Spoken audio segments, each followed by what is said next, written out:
Welcome to the 7th Deep Puckcast. My name's Keith. And my name is Chris, and we're coming to you from New Jersey.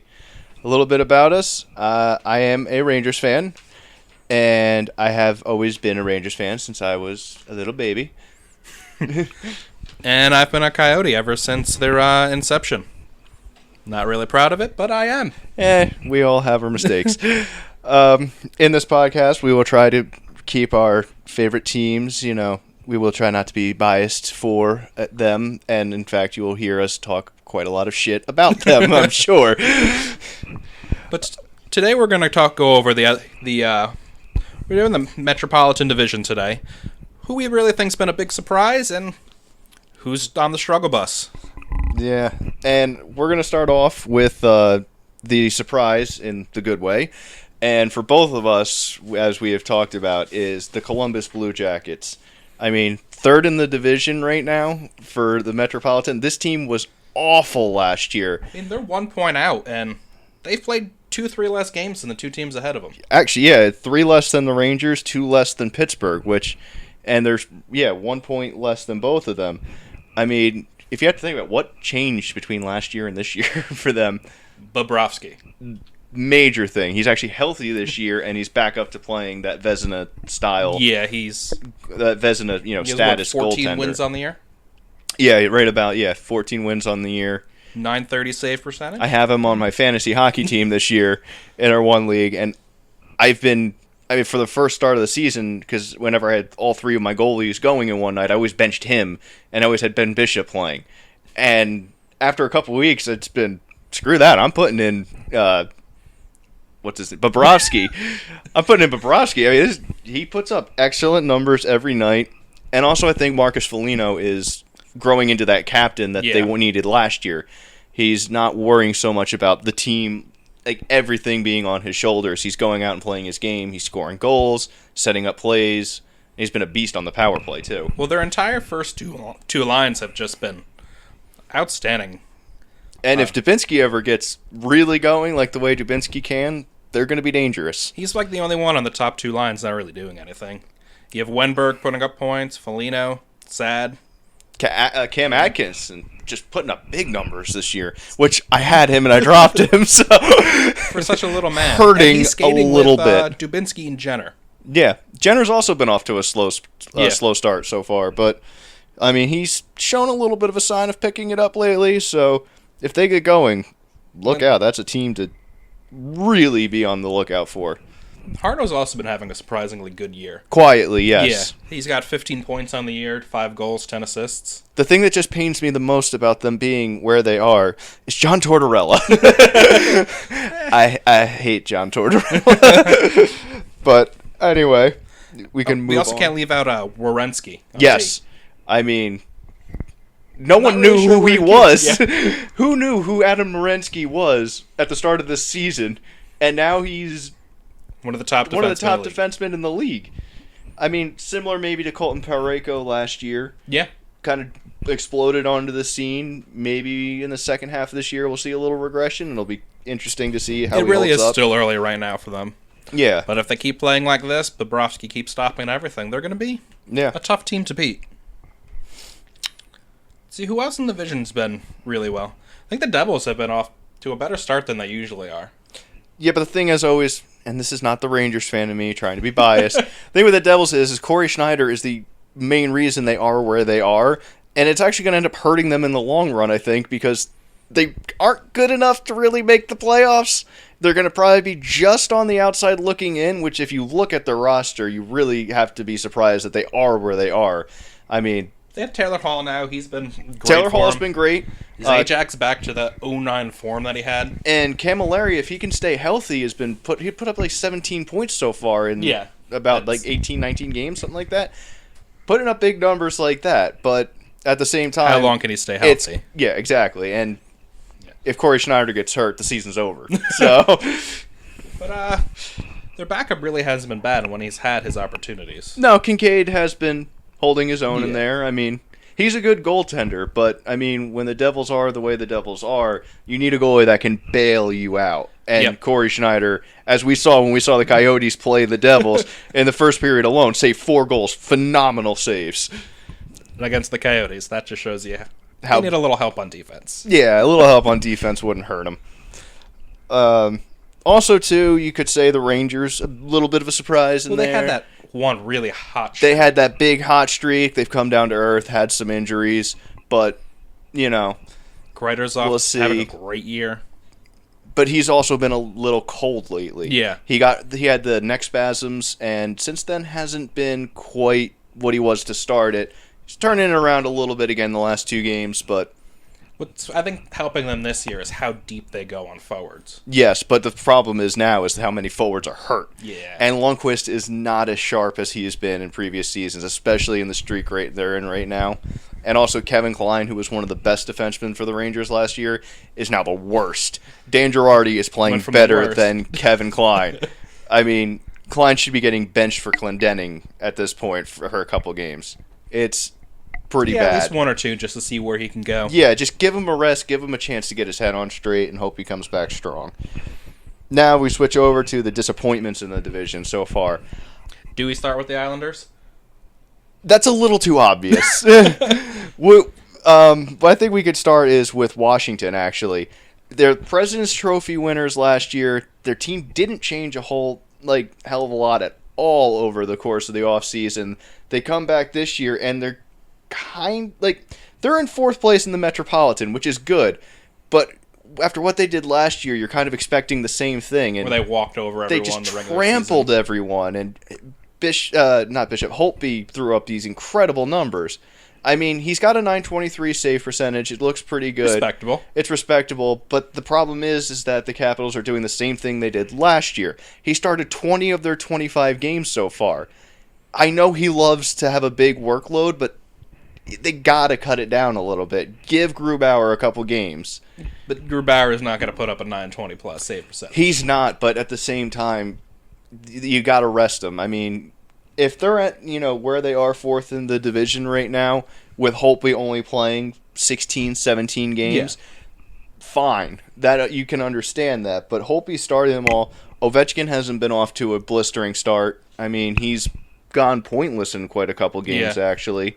Kuznetsov, awful Garbage. year so far. I mean, The only thing they have going for them is they have TJ Oshie coming back. TJ Oshie coming back, who's been good for them this year. He's finally actually seems to be playing up to that potential that everyone He got always used to the thought he had. system. And also Marcus Johansson is having a great year. He's putting up points across the board, goals, assists. He's doing it all, and he's really kind of saving them from an even worse fate right now. Defensively, yeah, they're pretty good. I mean, they just have a generally solid defense. There's nothing amazing. There's nothing bad about it. They're just not fast. I mean, Yeah. Orpik is a line 2 defenseman. Dmitry for him. Orlov, not a super fast Yeah. player. I mean, I never even heard of their line 3 defenseman, to be Who? honest. is it They have Nate Schmidt and Okay, yeah. Taylor Chorney. Taylor Chorney? Yeah, I mean, they're line 3 defensemen. That's Yeah. exact. That they'll never be anything more than that, probably. I guess now we can kind of move away from Washington. Goes straight to those Go straight to the bottom of the barrel here. out there in Brooklyn. Yeah, out there in Brooklyn. Ugh, in that horrible stadium. Like, I don't even know where to start with how bad this team is doing. Andrew Ladd, 6 points in 25 games. And he was their big free agent signing to go play with Tavares on the top line when they let Okposo walk.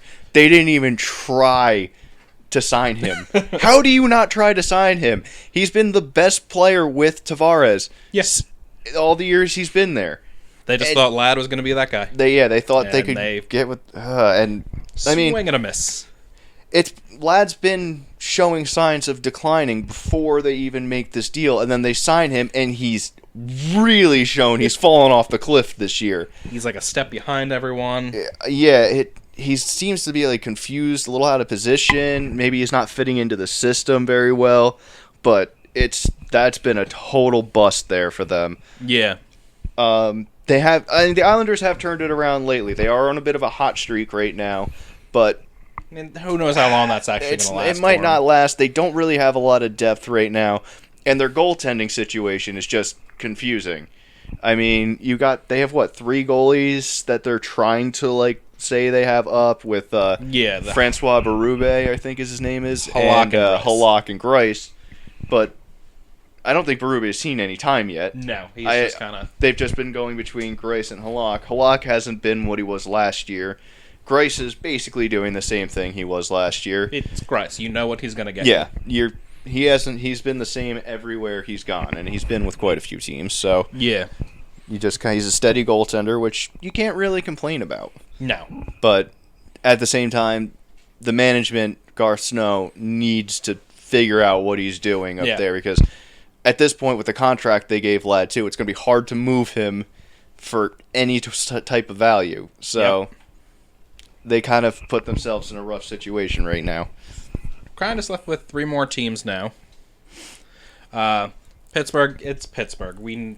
They're doing exactly what everyone figures they would do. Yeah, I mean, no surprises there. Fleury's been a little shaky, but Murray, I mean, I think it could be Fleury because, as we've seen before, when the pressure gets on, Fleury sucks. Yeah. I mean, his playoff track record after the 1 Stanley Cup has proven how bad he is when the pressure's on. And right now, he has the pressure of Matt Murray coming in. Crosby putting up like 17 goals. Usually, he's the assist monster with some goals thrown in there. This year, he's dominating in goals. He's tied for the league lead in goals, which is usually Ovechkin who does that, not Crosby. But it's surprising, but I mean, there is a little more depth right now. They're actually healthy right now. And, Matt Murray's pushing Fleury out, which I think has affected Fleury's game. But they also have decisions to make, too, with the upcoming expansion draft. Which goalie do they protect? I mean, you have to protect Murray, I would think. He's young. But at the same time, he's also kind of not really proven. He had a postseason run where he won the Cup. Great. But he hasn't really shown that ability to, save the game. Like, you've seen Fleury throughout the years win games for the Penguins by making saves completely out of his ass, diving all over the place, and making spectacular saves. Murray doesn't really do that. He's very sound positionally, and they play well in front of him, it seems. But, I mean, they can always let Fleury be that option for them to pick up to save Murray. Because Bishop will probably be the goalie chosen by the Knights. I would have to believe so. I mean, I feel like the Penguins will try to trade Fleury before any of this happens. I think Bishop will end up being the guy that walks in to the draft and gets taken by the Golden Knights. Yeah. The Flyers, they're sitting at 5th in division. They got 33 points, 15 wins. A little bit of a slow start, too. Yeah. A little bit of issues with the goaltending. But Mason, whenever it seems like when Mason is their number 1 guy, he steps up and plays very well. He doesn't do well with competition either. But when his job's on the line, it's just, I let in a weak goal. Yeah, how did that one go in? Oh, no. Surprising. Wayne Simmons has been phenomenal this year. I mean, he's doing it all. He's still that agitating, hit throwing, plays with an edge, but the guy can score, and he's doing it from more than just in front of the net 13 now. Power play goals and power play points on the year. Yeah, I mean, that's one thing I did notice looking at him. Over the years, I've always been like, they need to play him more. 17 minutes. Yeah. He's averaging over 19 minutes this year. Yeah, the Flyers are actually giving him the chance because he fits the way the Flyers have always played their game. A rough physical game, except for he's got the scoring touch. Once they get that defense settled, figure out who they actually want to start, I think they'll be a threat in that division. They're going to be a threat, especially when their defense starts to grow up. Gostisbehere burst onto the scene last year. Phenomenal season. Great, game-winning goal. How many game-winning goals did the guy have? Yeah. It was just great. This year, taking a big step back. Sophomore slump, maybe. Whatever you want to call it. He's been healthy scratched once or twice now because of poor play. But they keep going through Brandon Manning, Michael Del Zotto. Yeah. Also, the thing is, too, is now you have Ivan Provorov. Yeah.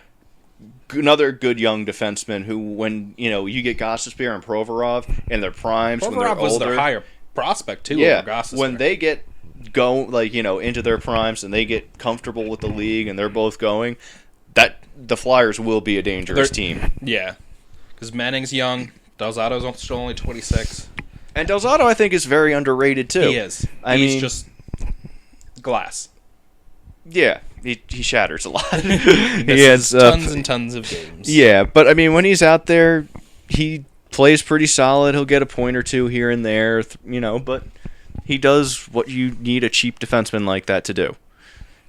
And the Carolina Hurricanes, maybe slightly better than I expected. I expected the record to be much worse. I expected them to be bottom of the barrel. I thought they were going to be battling it out with Arizona for the 30 spot. I mean, they're just. I mean, Cam Ward is slightly better than he's been. Yeah, and they've lost Eddie Lack. Yeah. So they have what's his face, the goalie for the Flyers from years ago, who hasn't played in the league in years, backing him up. His name is slipping my mind right now, but they have. They've kind of exceeded my expectations a little with 26 points. Sebastian Aho has been good. Skinner's been good. Yeah. I mean, they're just too small. Yeah, that's the problem. They're too small, and they don't have the speed of small like this, the Rangers or any other team in the division. Like Zuccarello, Brad Marchand. Yeah, Speedy, they're small, feisty. But they're fast and they're feisty. These guys are kind of weak and just gentle, gonna score and points. they just kind of want to go through everyone but not get touched. But this is the NHL. You're playing against the best players in the world. You're gonna get hit. You're gonna get forced off the puck. You maybe need tiny. to toughen you can up. Still use that body. Yeah, you have to plan ahead a little bit. So that's right. That's pretty much it for the Metropolitan Division. I guess we'll also go into. We're about a quarter of the way through the season, a little bit more. What are your Stanley Cup predictions as of right now? As of right now, it is a hard choice to make, especially if you're looking at the standings right now. A lot of teams are within just a point or two of each other. Yeah. So it's hard to actually look at this and make a pick. My personal opinion is I think this will be the year that St. Louis makes it to the Stanley Cup out of the West. I think they have a good team. They have the depth now. They have one starting goalie. They know who it is. They know who they're playing in front of. I think it's going to be St. Louis coming down against... I want to say Tampa Bay is going to turn it around and make it there. I think Tampa, especially if they get Stamkos back at the end of the season, I think Tampa Bay could be the team to play against the St. Louis Blues in the Stanley Cup. If that ends up being the matchup, I give the edge to the St. Louis Blues. I like their defense. They have a good young core that knows how to move the puck up. They know how to score from their defense. And then you got Vladimir Tarasenko on offense. Little shaky on their depth up front, but Vladimir Tarasenko is so good. He makes up for that. He makes up for one or two, spots that they keep rotating people in and out of. Fabry's been decent for them this year. He stepped up a little bit. And you still got Steen and Schwartz, who are both good, great players. I mean, I think this could be the year. If they hold on to Shattenkirk, I think they got a good chance. Yeah. I don't know what they're going to do with Shattenkirk. That remains to be seen. That's going to be interesting, but that might be for another podcast. Yep. Yeah. Well, for me, I still think out of the West, Chicago. They just know how to win games. That is true. I mean, how many... They still have, Taves and Kane, but how many of the other players have come and gone? Artemi Panarin just stepping up out there. Yeah. It's just Panarin's been great for them. He's stepped up, but that's the thing, is always when that guy that steps up, when he's due for that big raise, has to leave because they don't have the cap space for him, and then someone else just pops up and does the exact same thing. But I think if he's putting up points like this, he won't ask that big of a raise compared to what he could probably get elsewhere. If I had a chance to play with Kane or Taves every single night, I would take a little bit of a pay cut to stay and play with them because, I mean, especially Patty Kane, he's just, he's so good. Out of the East, I'm going to go Montreal. I think Carey Price is going to have a completely healthy season. And it's going to throw everyone off. They better hope, but at the same time right now, they are stricken with injuries. Yeah. It's really looking quite rough and they out there still for them. One of the top teams in the league. Yeah, well, these injuries have just kind of hit recently. Yeah. Carey Price has actually had a couple games recently, I think, where he's given up 3 or 4 goals. He hasn't been the 2 goals or less, screw everybody, I will beat you myself. but he's still playing very well. Crunch time come playoffs. Crunch time come playoffs, but I don't believe in the Canadiens' ability to score. They're not that deep offensively as it is now, and when you get into the playoffs, that's when the defense gets even tighter and you're scoring less. Shea Weber, one word. He's doing so much more than he ever did for the Predators for them. That is true, but is it going to last over the course of the season? I think he's a good defenseman. I think it's going to last. Yeah, but only having one defenseman scoring for you doesn't make the rest of your team, it doesn't make up for your offense. Yeah. Being a little short. I mean, Radulov has been actually pretty good really player good for them. I honestly thought he was going to come back and put up, Semin-like numbers from a couple years ago where he was so bad. But he's been good for them, and you know what? Good for him. He's come back, he's matured, and he's playing well. Well, that's it for this week. Next week we'll be going over the Atlantic Division. And maybe even getting into some of the coaches, some things we want to see. Closer to the mid-season, who might be getting fired? Dave Tippett. Yeah. Please, God. Well, thank you all for listening. And feel free to follow us on Facebook or Twitter. 7th D Puckcast. And also, if you have any questions, you want to ask us a question, maybe we'll answer on our next podcast. Comment it on our Facebook. Send it to us at our email, 7thdpuckcast@gmail.com. Tweet it to us, whatever you want. We'll probably get to it next week. All right. Thank you.